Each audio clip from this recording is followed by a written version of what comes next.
ہمارے دیش صوفی رشی منیوں کا دیش ہے، یہ ولیوں کا دیش ہے، یہ تمام دھرموں کی جو روحانی شخصیات ہیں ان کا دیش ہے۔ آپ دعا کرنے سے روک رہے ہیں سر، غیر مسلم کو وقف کرنے سے روک رہے ہیں آپ سر۔ धन्यवाद अध्यक्ष महोदय, धन्यवाद। माननीय सदस्य श्री मोहिबुल्लाह जी। बिस्मिल्लाहिर्रहमानिर्रहीम। जनाबे सदर मोहतरम, सबसे पहले मैं आपका तहे दिल से शुक्रिया अदा करता हूं कि आपने मुझे इस मसले पर गुफ्तगू का मौका दिया और मुझे ज्वाइंट पार्लिमानी कमेटी का भी हिस्सा बनाया। सदर मोहतरम, जब हमारा मुल्क आज़ाद हुआ था तो हमारे कायदीन के सामने दो रास्ते थे। वो रास्ते क्या थे और किसने पेश किए थे ये अब गैर अहम है। असल बात ये है कि हमारे रहनुमाओं की दूरंदेशी और अक्लमंदी की बदौलत मुल्क में हर मजहब को परवान चढ़ने, फलने फूलने और अपने इदारे चलाने की आज़ादी दी गई, जो कि हमारे आइन की आर्टिकल 25 और 26 में मौजूद है। ये हक महज एक आईनी हक नहीं बल्कि बुनियादी हुकूक का हिस्सा है। आज हमारे ऐवान के सामने जो वक्फ तरमीम बिल पेश किया गया है, ये न सिर्फ हमारे बुनियादी हुकूक की खिलाफ वर्जी है बल्कि राइट टू इक्वलिटी के भी साफ खिलाफ है। इसको सदर मोहतरम मुल्क की दूसरी मेजॉरिटी कभी कबूल नहीं करेगी। सदर मोहतरम, इस बिल में सबसे पहली तरमीमी वक्फ एक्ट के नाम तब्दील करने की है। मैं कहता हूं नाम बदलना तो एक मामूली बात है, क्योंकि असल में जो तब्दीलियां की जा रही हैं उनका वक्फ के बुनियादी उसूलों और फिक़ही कवाइद से दूर दूर तक कोई वास्ता नहीं है। इस तरमीमी कानून का मकसद वक्फ के इदारे को कमजोर करना और उसे बेअसर करना है। तारीखी तौर पर वक्फ के जितने भी कवानीन बने हैं वो इस उसूल पर कायम थे कि मजहब में दिए गए वक्फ के उसूलों और शराइत को खत्म ना किया जाए। सन 1913 का मुस्लिम वक्फ एक्ट, जिसका माननीय मंत्री जी हवाले दे रहे थे, इसी नियत से लाया गया था कि वक्फ के उसूलों को कानूनी तौर पर तस्लीम किया जाए, ना कि उन्हें तब्दील किया जाए। सन 1923 में, सन 1954 में, सन 1995 और 2013 के तमाम तरामीम वक्फ के तहफ़्फ़ुज़ की नियत से लाए गए थे और इसको कुव्वत देने के लिए लाए गए थे, ना कि उसको कमजोर करने के लिए लाए गए थे। वजीर मोहतरम को यह एतराज था कि हमारी लाई हुई तजवीज पर मुस्लिम कम्युनिटी शक कर रही है। बेशक वो कह रहे हैं शक कर रहे हैं, इसलिए कि उन्होंने वक्फ के उसूलों को और फिक़ही कवानीन को मद्देनजर नहीं रखा। सदर मोहतरम, आप खुद जेपीसी में थे, मैंने सवाल किया था कि इस वक्फ को ड्राफ्ट करने में कितने मुस्लिम स्कॉलर थे, तो वाहिद 12 लोगों की कमेटी में एक आदमी था, वो भी ज्वाइंट। सदर मोहतरम, मैं अब चंद चीजों की निशानदेही करना चाहता हूं जो वक्फ की असल हैसियत और बुनियाद को खत्म करने के दर पे है। पहली तरमीम, वक्फ को अब सिर्फ मुसलमानों तक महदूद किया गया है।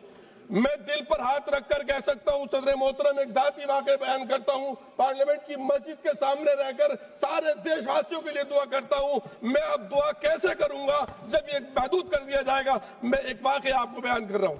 अभी राजस्थान में गया, तिजारा के पास एक गांव हसनपुर है, उस शादी में गया, अजान की आवाज आई, मैंने कहा यहाँ मस्जिद कहाँ है भाई? जब मस्जिद देखी वो बड़ी सुंदर मस्जिद थी। मैंने पूछा ये मस्जिद कैसी है? उन्होंने बताया कि यहाँ 400 साल पहले कोई दुर्वेश थे, इस पेड़, वो पेड़ भी अभी बाकी है, वो यहाँ बैठते थे और यहाँ से हमारे हिंदू महाराजा जी गुजर रहे थे, उनको बीमारी थी, वो ठीक नहीं हो रहे थे। किसी ने कहा कि उनसे दुआ करा लीजिए, उन्होंने दुआ की, वो ठीक हो गए।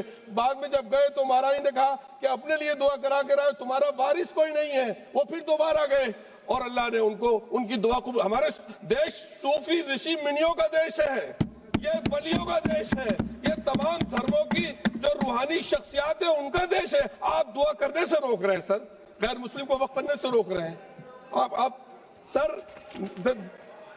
गुज़िश्ता सर, एक इसके अलावा मुसलमानों को भी अपने ईमान का सबूत देना होगा। सर, मैं इमाम हूं, इमाम हरम मक्के का हरम भी किसी शख्स को यह सर्टिफिकेट के लिए मजबूर नहीं दे सकता कि वो प्रैक्टिसिंग मुस्लिम है।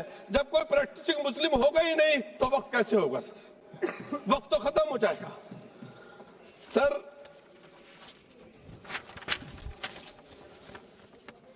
वक्फ बाय यूजर, जिसके मुताबिक अगर वक्फ की दस्तावेज ना हो, डॉक्यूमेंट्स ना हो, वक्फ करने वाले की शनाख्त ना हो, तो लंबे अरसे से जारी इस्तेमाल को वक्फ माना जाता है।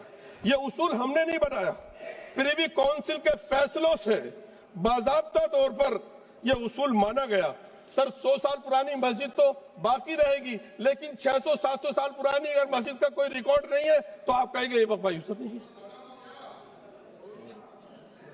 अरे सर कितना हम लोग यकीन करें, तीसरी तरमीम बोर्ड के इंतखाबात को खत्म करके उसे मुकम्मल सरकारी इदारा बनाया जा रहा है। दिल्ली की मिसाल है उसकी, दिल्ली वक्फ बोर्ड को तहलील करके उसका इंतजाम एक एडमिनिस्ट्रेटर अफसर के हवाले किया गया, जो एक तरफ रिलीजियस कमेटी का चेयरमैन था, दूसरी तरफ वक्फ बोर्ड का एडमिनिस्ट्रेटर था। उसने बहादुर शाह जफर ने जिस मस्जिद के लिए रिपेयर के लिए बोला था मेरे पास डॉक्यूमेंट्स है उस मस्जिद के, वो रातों रात मस्जिद अखुंजी महरौली में शहीद कर दी गई।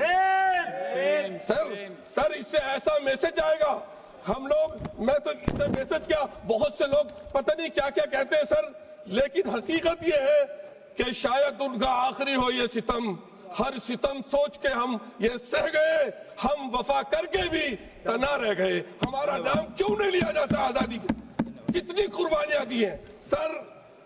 मैं और क्या कहूं, कुछ लोग तो इतने माहिर हैं, दामन पे कोई दाग न, दामन पे कोई दाग न खंजर पे कोई धब्बा, तुम नष्ट करो हो या करामात करो। धन्यवाद जी, धन्यवाद सर। हमें उनसे वक्फ की उम्मीद कैसे कर सकते हैं जो नहीं जानते वक्फ क्या है। धन्यवाद। उनसे कैसे उम्मीद है वफा की। सर मैं अपनी बात को खत्म कर रहा हूँ, आप खत्म कीजिए, 30 सेकंड में खत्म कीजिए, 30 सेकंड।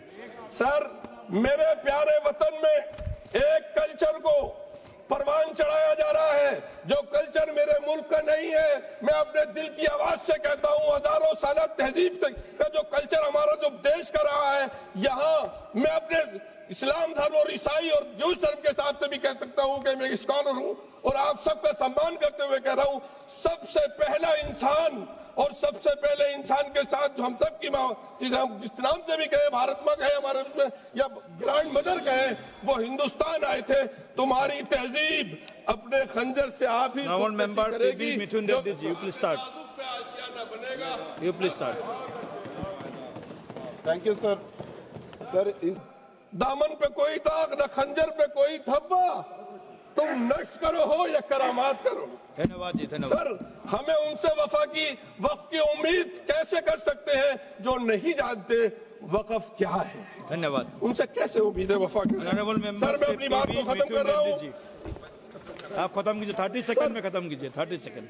सर मेरे प्यारे वतन में एक कल्चर को परवान चढ़ाया जा रहा है, जो कल्चर मेरे मुल्क का नहीं है। मैं अपने दिल की आवाज से कहता हूं, हजारों साल तहजीब का जो कल्चर हमारा जो देश का रहा है, यहाँ मैं अपने इस्लाम धर्म और ईसाई और जूस धर्म के हिसाब से भी कह सकता हूं कि मैं स्कॉलर हूं और आप सबका सम्मान करते हुए कह रहा हूं, सबसे पहला इंसान और सबसे पहले इंसान के साथ जो हम सब की माँ, जिस नाम से भी कहे, भारत माँ कहे हमारे उसमें या ग्रैंड मदर कहे, वो हिंदुस्तान आए थे।